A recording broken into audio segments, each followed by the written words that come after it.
Salve, meu irmão, minha irmã. Continuamos a viver o tempo forte da Páscoa, em que o glorioso está no meio de nós com sua presença física. E nestes dias faz-nos o anúncio da sua iminente partida, mas não nos deixando órfãos. O Senhor vai, mas nos enviará o Paráclito. Vejo os discípulos tristes. Remetem-se a um silêncio reivindicativo, um silêncio que reclama a presença permanente do Mestre, um silêncio que reclama a presença permanente do amor feito carne no meio de nós, um silêncio que reivindica a presença permanente do Deus feito homem para nos ensinar a conviver com as nossas fragilidades, a nos perdoarmos mutuamente, mas também a buscarmos forças na oração. E o que Deus faz? Deus não escolhe pessoas capacitadas, mas capacita os escolhidos. Um com Deus é maioria, e devemos sempre rezar, não até Deus nos ouvir, mas até que possamos ouvir Deus. Nada está fora do alcance da oração, excepto o que está fora da vontade de Deus. Não temas a pressão, excepto quando eventualmente te sintas que não colocaste a tempo aquilo que devias colocar nas mãos de Deus. Lembra-te que a pressão é transformada, é que transforma o carvão em diamante. A pressão é que transforma o carvão em diamante. Perdoar alguém que te fez mal é a melhor maneira de se vingar dele. O mais importante não é encontrar a pessoa certa, e sim ser a pessoa certa para alguém. Moisés gastou 40 anos a pensar que era alguém, 40 anos a aprender que não era ninguém e 40 anos a descobrir o que Deus pode fazer com um ninguém. A fé ri-se das impossibilidades, porque a fé triunfa sempre. Quero partilhar consigo a palavra de Deus hoje, que nos é tirada do Evangelho de São João, capítulo 16, versículo 5 a 11. Ouçamos o que nos diz o texto. Naquele tempo, disse Jesus aos seus discípulos: Agora vou para aquele que me enviou, e nenhum de vós me pergunta: para onde vais? Mas por eu vos ter dito estas coisas, o vosso coração encheu-se de tristeza. No entanto, eu digo-vos a verdade. É do vosso interesse que eu vá. Se eu não for, o Paráclito não virá a vós. Mas se eu for, eu vou-lo enviarei. Quando ele vier, convencerá o mundo do pecado, da justiça e do julgamento. Do pecado, porque não acreditam em mim. Da justiça, porque vou para o Pai e não me vereis mais. Do julgamento, porque o príncipe deste mundo já está condenado. Palavra da salvação.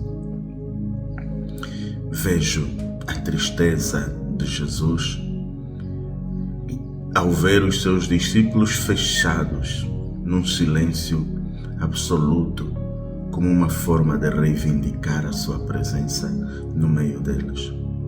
Mas vejo a pressa de Jesus em subir para o Pai, para que o Espírito de Deus, para que o Espírito Santo, o Paráclito, desça e seja uma força na ação pastoral daqueles discípulos, para que eles, com o apoio do Espírito Santo, possam lutar contra 3 males bem mencionados no Evangelho de hoje: a luta contra o pecado, a luta contra a injustiça e a luta contra os julgamentos temerários. 3 males muito presentes no nosso tempo. o pecado que superabunda nas nossas ações, com o qual já muitas vezes nos habituamos, nos acostumamos e até o suavizamos, estamos habituados a conviver com ele. Pensamos certamente que não é tão mal assim conviver com ele, e quando nos decidirmos a largá-lo ou a deixar de parte o pecado e assumir uma vida plenamente santa, o Senhor, porque nos ama e porque é misericordioso, nos perdoará.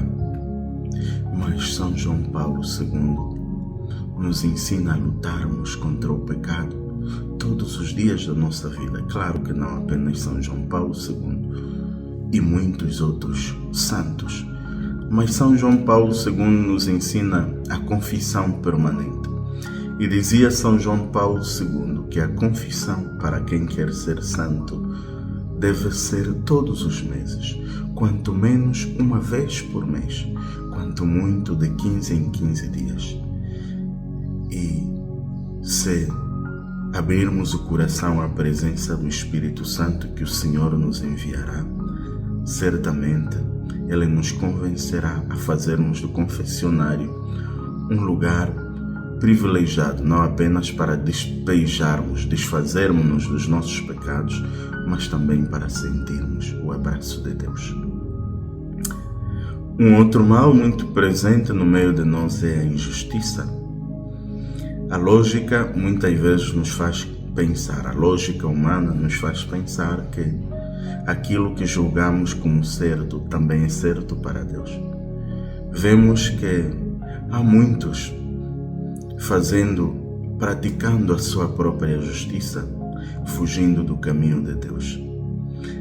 Lembremos-nos que a justiça para Deus não é dar ao homem aquilo que ele merece, mas é dar ao homem aquilo que ele não merece, aquilo que ele não fez nada para trabalhar, para ter como recompensa. Deus não nos deu uma recompensa quando nos deu em plenitude o seu amor, porque nós não tínhamos feito nada. Mas Deus nos deu o seu amor em absoluto, um amor imaculado, um amor sem restrições. Por isso, justiça para Deus é dar ao necessitado aquilo que ele não tem. Justiça para ti, político, é dar aos cidadãos dos quais te fazes governante aquilo que eventualmente eles não merecem, dar-lhes uma vida digna, mas isso todos merecemos.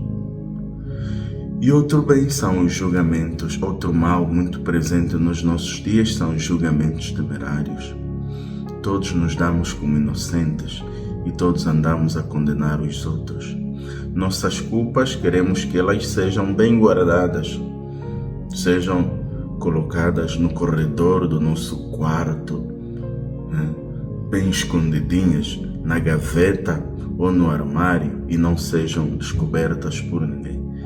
Mas os pecados dos outros queremos estendê-los, queremos fazer um estendal na rua ou na varanda para que eles sejam vistos por tantos. É assim que nós vivemos. Vivemos criticando-nos ao invés de nos amar. Vivemos amassando-nos ao invés de nos perdoar. Vivemos nos odiando ao invés de nos redimirmos uns aos outros.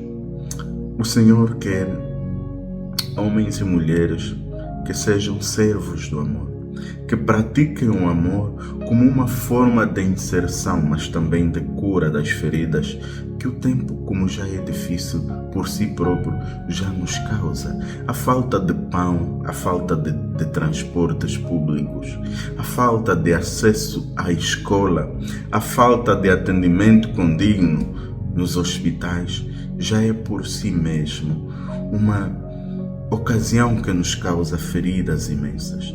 Que tal se abríssemos o coração para nos curarmos uns aos outros, permitindo que aqueles dissabores que encontramos na vida, sem procurarmos, fossem encontrar em cada um de nós uma cura como encontraríamos em Jesus. A paz esteja contigo e te permita ser paz na sociedade em que estás. O amor de Deus abunde no teu coração e te permita ser amor na relação com os teus irmãos. Assim seja.